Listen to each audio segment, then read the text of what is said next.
തൃശൂർ വല്ലച്ചിറ ഗ്രാമപഞ്ചായത്തിലെ പല്ലിശ്ശേരിക്കുന്ന് ഇടിച്ച് നിയമവിരുദ്ധമായി മണ്ണ് കടത്തുന്നതായി പരാതി. കോടതിയുടെയും ജിയോളജി വകുപ്പിന്റെയും ഉത്തരവിനെ മറികടന്നാണ് കുന്നിടിക്കലെന്നാണ് നാട്ടുകാർ പറയുന്നത്. പരിസ്ഥിതി ആഘാതമുണ്ടാക്കുന്ന കുന്നിടിക്കൽ സമീപവാസികളുടെ ജീവന ഭീഷണിയാണെന്ന് ചൂണ്ടിക്കാണിച്ച് ജില്ലാ കളക്ടർക്ക് പരാതി നൽകിയിരിക്കുകയാണ് സംയുക്ത സമരസമിതി.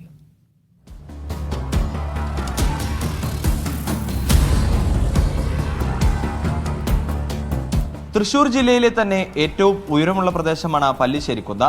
ഏറെ പരിസ്ഥിതി പ്രധാനമുള്ള കുന്നിൽ വിവിധ കുടിവെള്ള പദ്ധതികൾക്കായുള്ള 4 വാട്ടർ ടാങ്കുകളുണ്ട്.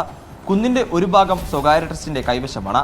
ആ ഭൂമിയിൽ നിന്നും യാതൊരു അനുമതിയും തേടാതെ വ്യാപകമായി മണ്ണിടിച്ച് കടത്തുന്നുവെന്നാണ് നാട്ടുകാരുടെ ആരോപണം.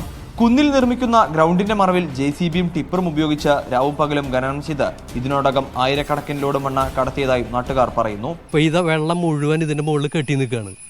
ഇത് കെട്ടി നിന്ന് ഈ ഭൂമി കുതിർന്നാൽ ചുറ്റുഭാഗത്തുമുള്ള ആയിരക്കണക്കോളം വീടുകളുണ്ട്. ആ വീടുകളൊക്കെ ഭീഷണിയിലാണ്. അധികം വൈകാണ്ട് ഇത് ഏതെങ്കിലും ഒരു ഭാഗത്തേക്ക് തള്ളും.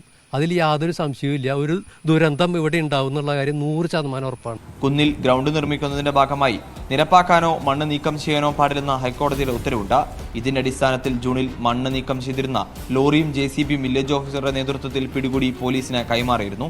ഈ വണ്ടി ഇപ്പോൾ കാണാനില്ല. ഈ വണ്ടി ഇതുവരെ അതിന് നടപടിയിലേക്കും വന്നിട്ടില്ല. മണ്ണ് പിടിച്ച ടിപ്പർ ലോറിയും JCBയും ഞങ്ങളുടെ നിക്കലെ വില്ലേജ് ഓഫീസർ ഹാൻഡ് ഓവർ ചെയ്ത വണ്ടി ഇപ്പോൾ പോലീസ് സ്റ്റേഷനിലില്ല. ഇത് വലിയൊരു മാഫിയാണ് ഇതിന്റെ പിന്നിൽ പ്രവർത്തിച്ചുകൊണ്ടിരിക്കുന്നത്. എന്നാൽ ഇതിനെല്ലാം മറികടന്ന രാത്രിയിൽ ഇപ്പോഴും മണ്ണ് കടത്തൽ തുടരുകയാണെന്നാണ് നാട്ടുകാരുടെ ആരോപണം. കുന്നിടിക്കുന്നത് അവസാനിപ്പിച്ചില്ലെങ്കിൽ സമരം ശക്തമാക്കാനാണ് സമരസമിതിയുടെ തീരുമാനം. മീഡിയ 1 തൃശൂർ.